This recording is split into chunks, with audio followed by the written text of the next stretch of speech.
आज 23 मार्च है। शहीद दिवस, आत्म बलिदान दिवस, जिस रूप में भी कहें, आप सभी जानते हैं कि आज ही के दिन भारतीय नौजवान स्वतंत्रता का प्रतीक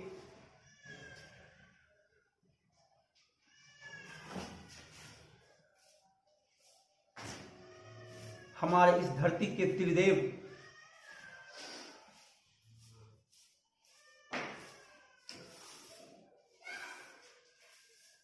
इस देश के खातिर हंसते हंसते अपने को बलिदान दिया। इनके बारे में मेरा कहना होगा, कुछ भी कह लूं, कितना भी बखान कर लूं, शायद कम ही होगा। भगत नहीं भगवान है तुम, धरती का इंसान है तुम। भगत नहीं भगवान है तुम, धरती का वो इंसान है तुम।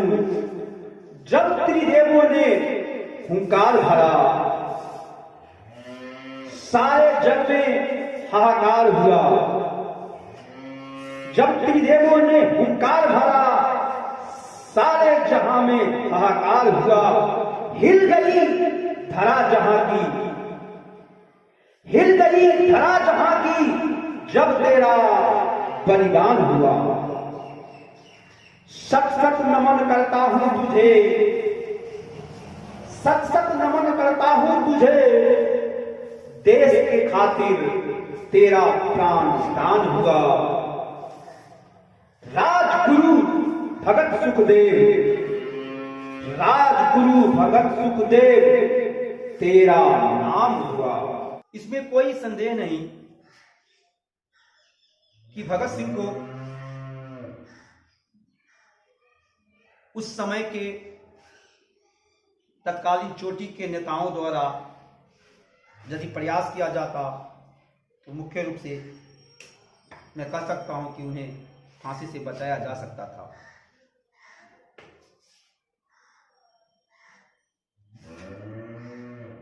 शायद आप लोग जानते हो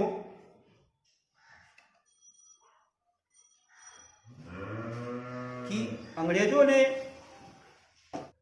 भगत सिंह से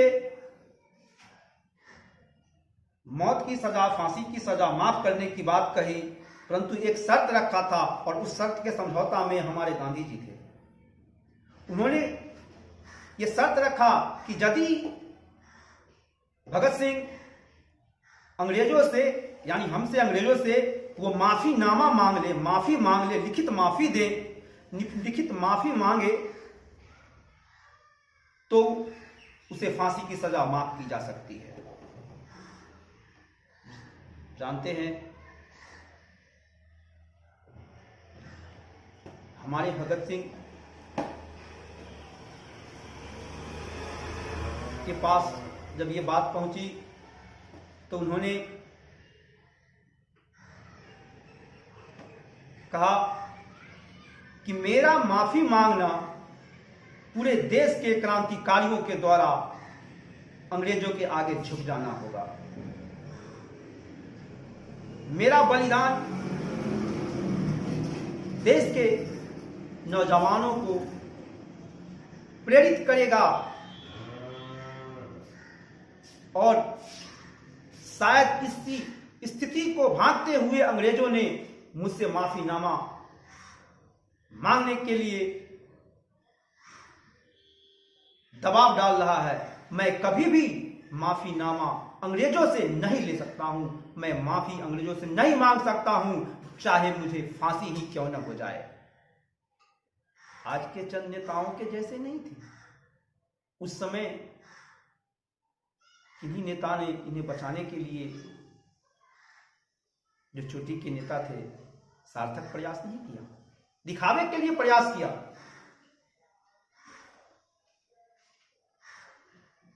कोई भी देश में बदलाव ऐसे नहीं होता है, लाखों कुर्बानियां देनी पड़ती हैं। परंतु शायद ही भगत सिंह जैसे कोई सपूत पैदा होता है जो निस्वार्थ अपने देश के खातिर मात्र 23 वर्ष की उम्र में वो कर दिया मानो कोई भगवान का रूप अवतरित होकर इस भारत की धरती पर इतिहास रच दिया। मैं आपको इनके बारे में बहुत सागर गाथा है, कहना संभव नहीं है। 23 मार्च 1931 को इन्हें निर्धारित तिथि से पूर्व ही अंग्रेजों ने एक चाल के तहत फांसी दे दिया। परंतु आप लोग जानते हो या ना जानते हो, एक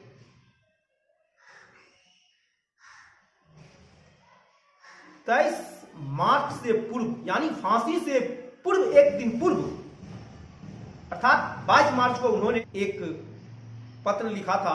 वो पत्र मेरे पास ऊपर मैं किया हूं। उस पत्र का संदेश मैं आपको बताना चाहता हूं, जिसमें हमारे भगत सिंह ने जो अपने आत्मा की बात अपने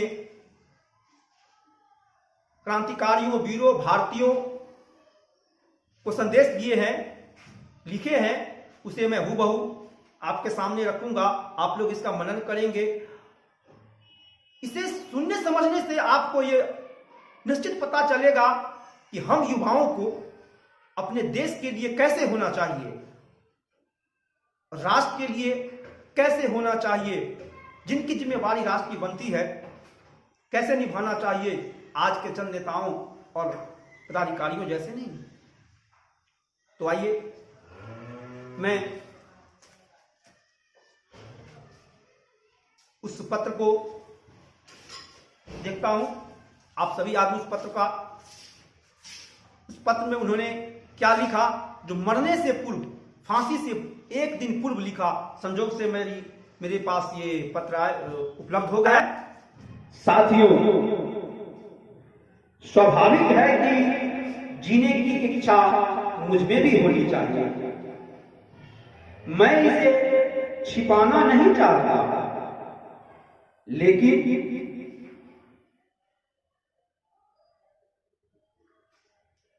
मैं एक शर्त पर जिंदा रह सकता हूं कि मैं कैद होकर या पाबंद होकर जीना नहीं चाहता।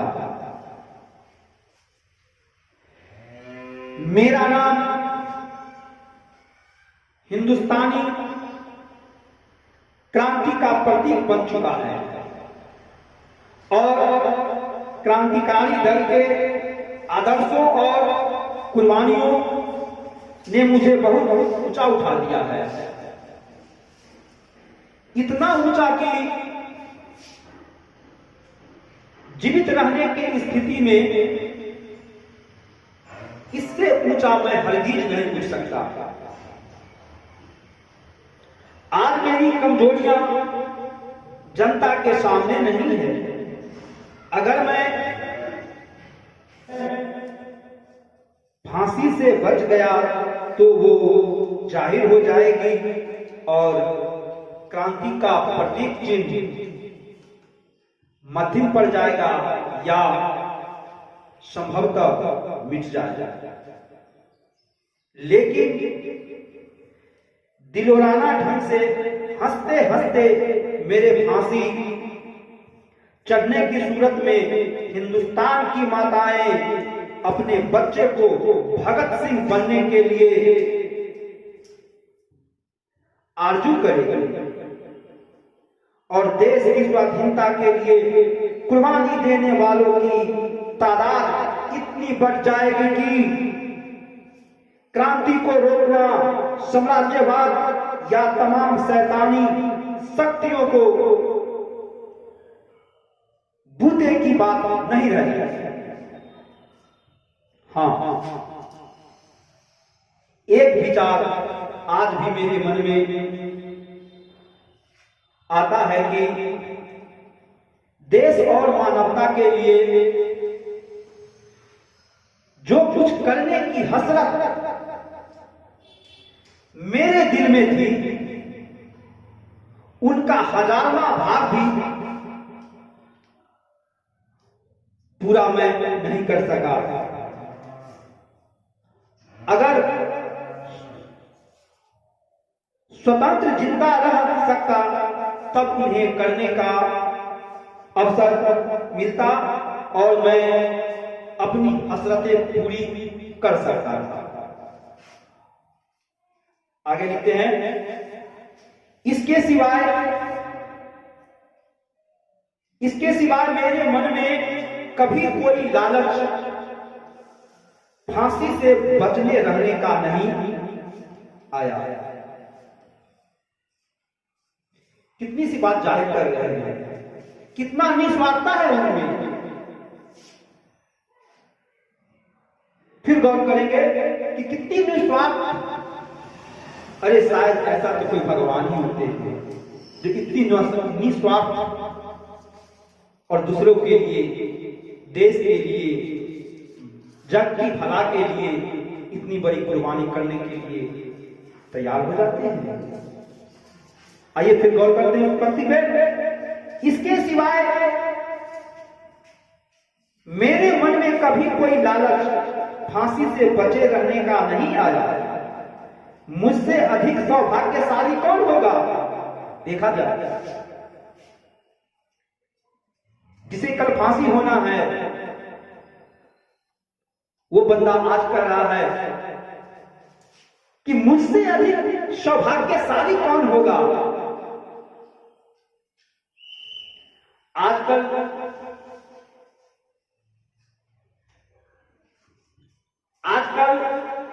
मुझे खुद पर बहुत गर्व है।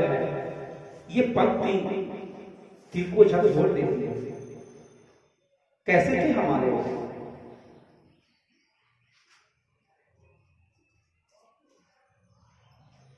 अब तो बड़ी बेताबी से अंतिम परीक्षा का इंतजार है। आखिर कैसा जज्बा था उनमें कि देश के लिए अगर मरने की बारी आई तो मरने में भी आगे बढ़ने की तत्परता हमेशा लगी हुई है कि पहले मौत मेरी हो।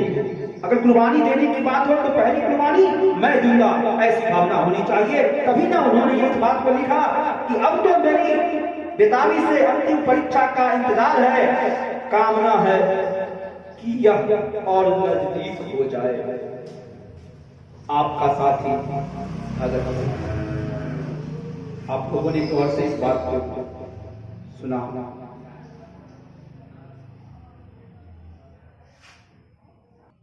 जिस इंसान का दिल इतना बड़ा हो, जिसने कुर्बानी इतनी निस्वार्थता से दिया हो, शायद आज के नौजवानों के लिए, आज के युवाओं के लिए वो संदेश छोड़ गए और अत्याचारी अंग्रेजों ने निर्धारित तिथि से पूर्व ही उन्हें राजगुरु भगत और सुखदेव, ये हमारे त्रिदेव को अपने देश की खातिर हंसते हंसते बलि पे चढ़ गए। परंतु इतना जरूर कह गए चंद शब्दों में, ये संदेश है उनका, ऐ जवान सबका तुसान है वतन, बस तेरे नाम। ऐ जवान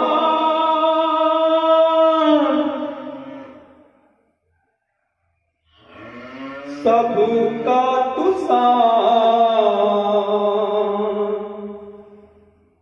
है वतन, बस तेरे नाम है वतन, बस तेरे नाम।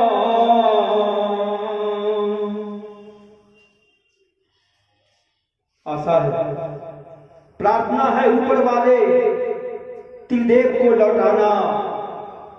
इंतजार है तेरा इस जहां में बार बार तू आना। करता हूं नमन तुझे स्वीकार करना। राजगुरु सुखदेव भगत नाम जिनका अमर रहे, काम जिनका भारत भूमि सत सत नमन।